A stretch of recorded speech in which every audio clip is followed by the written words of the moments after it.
नमस्कार दोस्तों, SBI security के साप्ताहिक पॉडकास्ट में आपका हार्दिक स्वागत है। आज हम बात करेंगे इस सप्ताह में ऐसे कौन कौन से इवेंट थे जो मार्केट में के फोकस में रहे हैं, और अगला सप्ताह यानी कि जब नया वित्त वर्ष शुरू होगा तो शॉर्ट टू मीडियम टर्म के लिए मार्केट का रुख कैसा रहने वाला है, ये सब बातें आज हम डिस्कस करने वाले हैं। उसके अलावा ऐसी कौन कौन सी कंपनियाँ हैं जो इस सप्ताह में फोकस में रही हैं, और ऐसे कौन कौन से इवेंट हैं जो हम अगले सप्ताह में ट्रैक करेंगे। तो दोस्तों, इस सप्ताह में मार्केट को हमने ऊपर बंद होते हुए देखा है। जो पिछले सप्ताह की जो एक रैली थी उसको मार्केट ने थोड़ा कंटिन्यू किया है। अगर मैं निफ्टी और सेंसेक्स की बात करूं तो दोनों ही इंडाइसेस का 1% ऊपर बंद हुए हैं, जहां पे निफ्टी में बढ़त करीब 1% की रही और एक 22,327 के आसपास बंद हुआ है। वहीं पे सेंसेक्स में बढ़त भी करीब 1.1% की रही और 73,651 के आसपास बंद हुआ है। मिड और स्मॉल कैप इंडेक्स ने भी इन लाइन यानी कि जैसा फ्रंट लाइन इंडेक्स से परफॉर्म किया है वैसे ही परफॉर्मेंस हमने मिड और स्मॉल कैप में भी देखा है। मिड कैप इंडेक्स 1.3% ऊपर चढ़ करके बंद हुआ, जबकि स्मॉल कैप इंडेक्स में बढ़त करीब 0.9% की रही है। अगर मैं बात करूँ सेक्टोरल गेनर्स लूजर्स की, तो यहाँ पे आईटी इंडेक्स को छोड़ दूँ तो सारे इंडाइसेस ने जो एक पॉजिटिव क्लोजिंग दी हुई है। सबसे बड़ा गेन हमने देखा बीएसई कैपिटल गुड्स में, जहाँ पे 3.8% की बढ़त हमने देखी है। रियल्टी इंडेक्स में 2.9%, बीएसई पावर में 2.5%, कंज्यूमर ड्यूरेबल में 2.5%, ऑटो में लगभग 2%, ऑयल एंड गैस में लगभग 2%, हेल्थ केयर, पीएसयू, मेटल, इन सारे इंडाइसेस में हमने 1.25% से 1.5% की रैली हमने सप्ताह में देखी है। दोस्तों, अगर मैं एक लेखा जोखा दूं जो वित्त वर्ष अभी गया है यानी कि 2023-24 का, तो मार्केट ने एक फिनोमिनल रिटर्न दिया हुआ है। अगर मैं बात करूं सेंसेक्स और निफ्टी की, तो दोनों इंडाइसेस ने इस वित्त वर्ष में एक क्रमशः 32% और 28% का रिटर्न दिया हुआ, जबकि अगर मैं ब्रॉडर मार्केट की बात करूं तो यहाँ पे एक मैसिव आउट परफॉर्मेंस हमें देखने को मिला है, जहाँ पे निफ्टी मिड कैप 100 करीब 64% ऊपर बंद हुआ है इस वित्त वर्ष में। वहीं पर स्मॉल कैप इंडेक्स यानी कि स्मॉल कैप निफ्टी 250 में करीब 76% की रैली हमने इस वित्त वर्ष में देखी है। अगर मैं बात करूं सेक्टोरल इंडाइसेस की, तो लगभग सारे यानी कि जितने भी इंडाइसेस हैं सभी में हमने एक पॉजिटिव क्लोज बंद होते हुए देखा है। अगर मैं कुछ इंडेक्स की बात करूं यहाँ पे, तो निफ्टी रियलिटी में करीब 142%, निफ्टी पीएसई इंडेक्स में 108%, निफ्टी सीपीएसई में 103%, निफ्टी पीएसयू बैंक में 96%, निफ्टी ऑटो में 80%, निफ्टी एनर्जी में 74%, निफ्टी फार्मा में 60%। तो ये ऐसे कुछ इंडाइसेस हैं जिन्होंने मार्केट में एक मैसिव रिटर्न दिया है। जबकि बॉटम के अगर मैं कुछ इंडेक्स की बात करूं, हालांकि वहाँ पॉजिटिव क्लोजिंग हुई है, लेकिन उन्होंने जिस तरह का बाकी इंडेक्स ने परफॉर्म किया हुआ है उस तरह की परफॉर्मेंस हमने नहीं देखी है। हालांकि वो पॉजिटिव में बंद हुए हैं, जैसे निफ्टी एफएमसीजी में 20%, निफ्टी बैंक में 19%। तो ये कुछ इंडाइसेस हैं, ये हमारा इस वित्त वर्ष का जो सेक्टोरल इंडेक्स का परफॉर्मेंस था, ये कुछ लेखा जोखा आपके सामने हम रख रहे हैं। अगर मैं बात करूं फंड फ्लो की, तो एफआईआई डीआई दोनों ने ही जमकर के बाइंग की हुई है इस वित्त वर्ष में यानी कि 2023-24 में, जहां पे एफआईआईज ने करीब 2,08,000 करोड़ रुपए के आसपास की बाइंग की है। वहीं पे डीआई ने भी करीब 2,67,000 करोड़ रुपए की जो है वो बाइंग की है।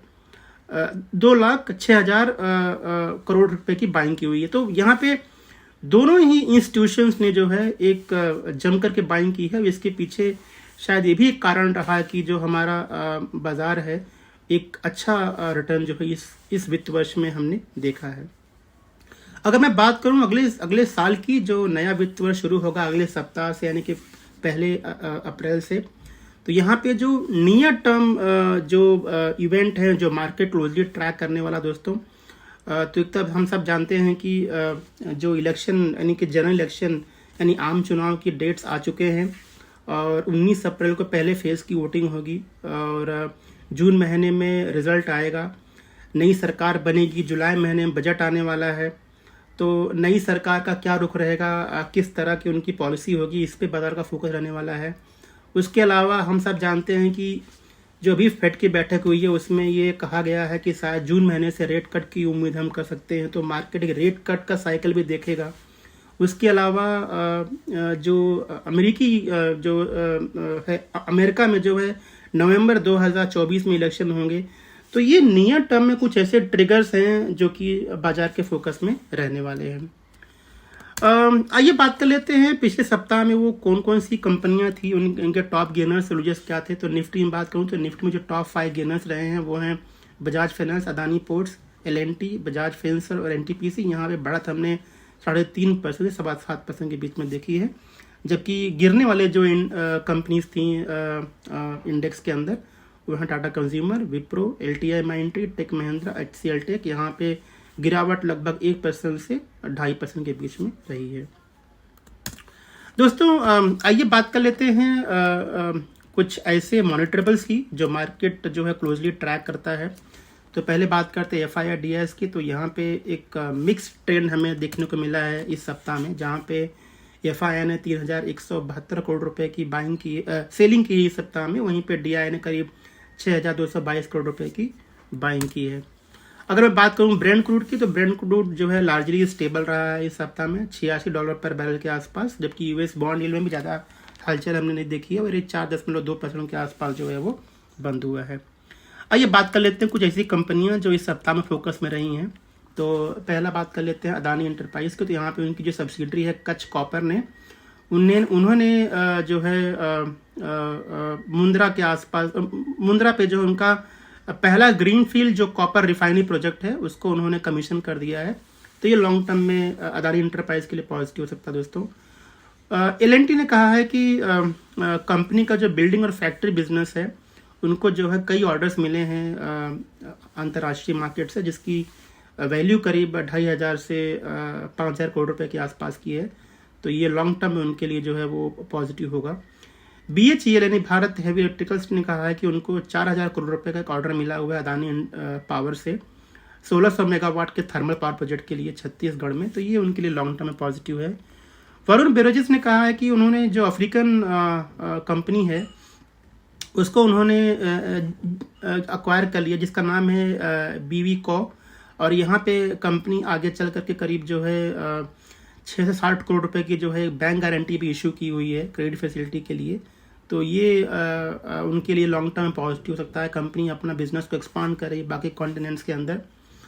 अदानी ग्रीन एनर्जी ने कहा है कि उन्होंने 180 मेगावाट का एक सोलर प्रोजेक्ट जो है राजस्थान में कमीशन किया हुआ है। और यहाँ पर उन्होंने 25 साल का एक long term purchase power agreement जो है साइन किया हुआ है सोलर एनर्जी कॉर्पोरेशन से। तो ये long term, medium to long term में जो है इनके लिए पॉजिटिव हो सकता है।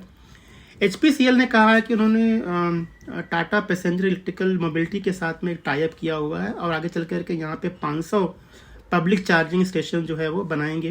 तो ये जो है दोनों कंपनियों के लिए लॉन्ग टर्म पॉजिटिव हो सकता है।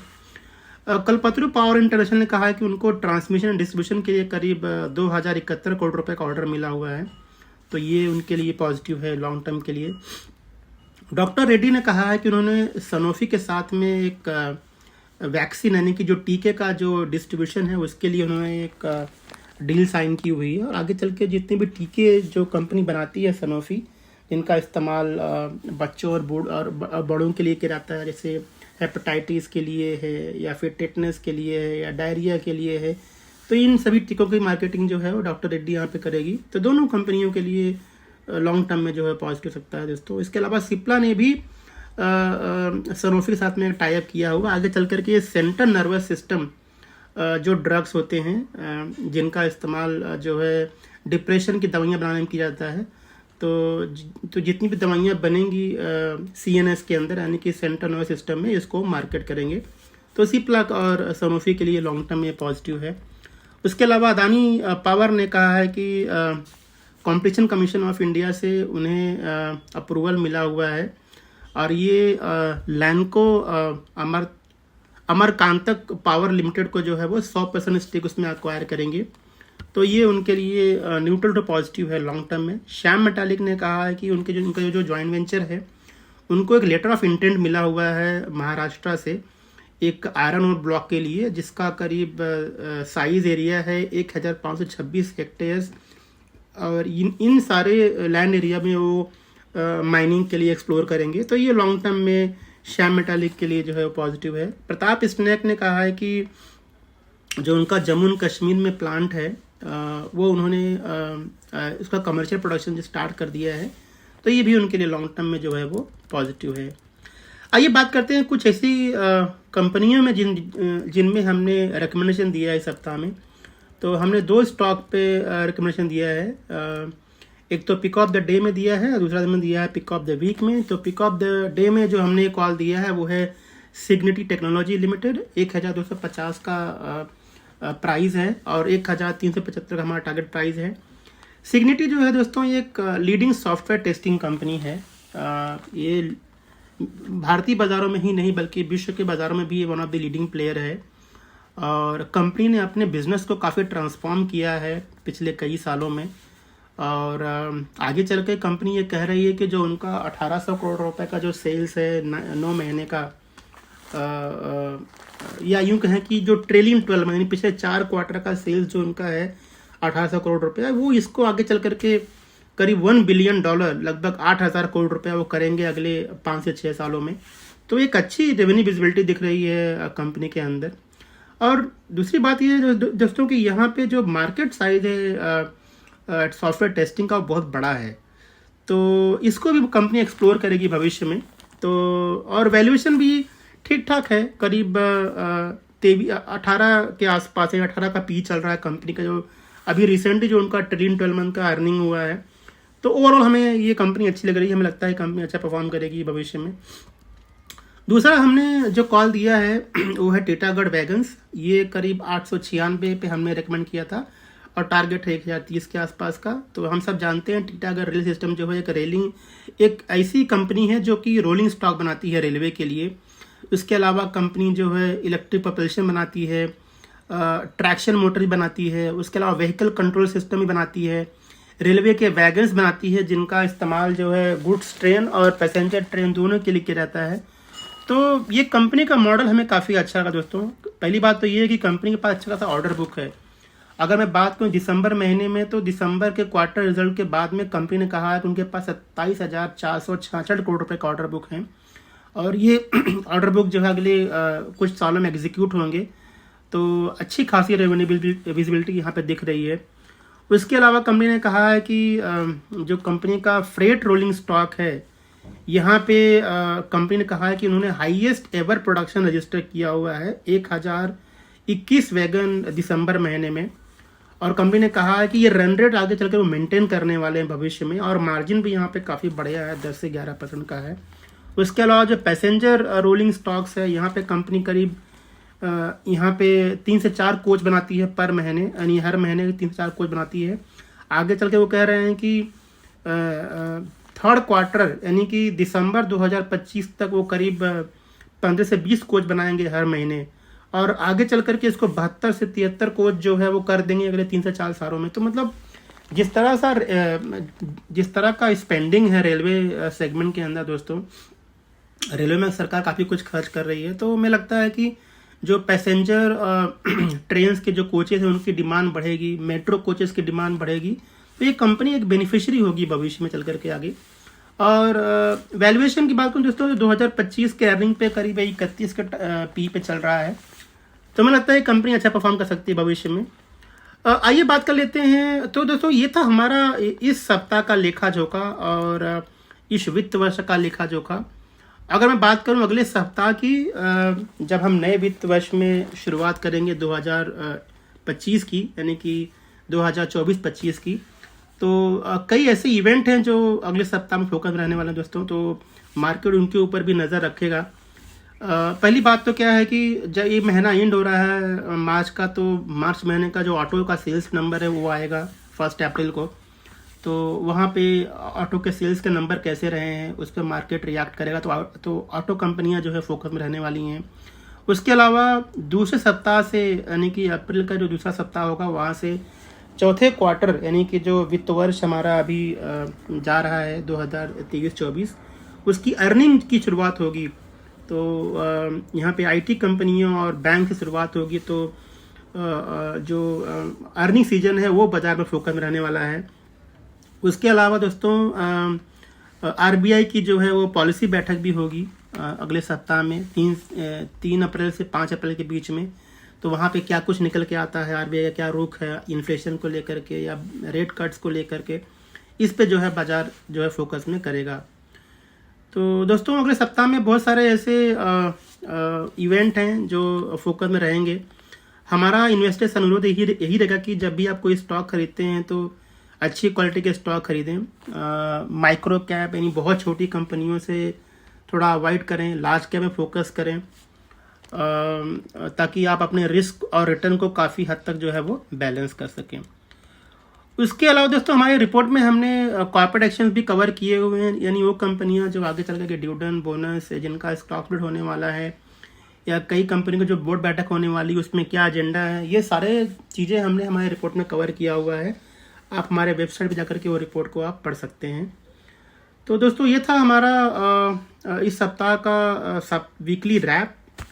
हमें सुनने के लिए बहुत बहुत धन्यवाद और अगले सप्ताह की ढेर सारी शुभकामनाएं। Thank you. Investment in securities market are subject to market risks. Read all the related documents carefully before investing.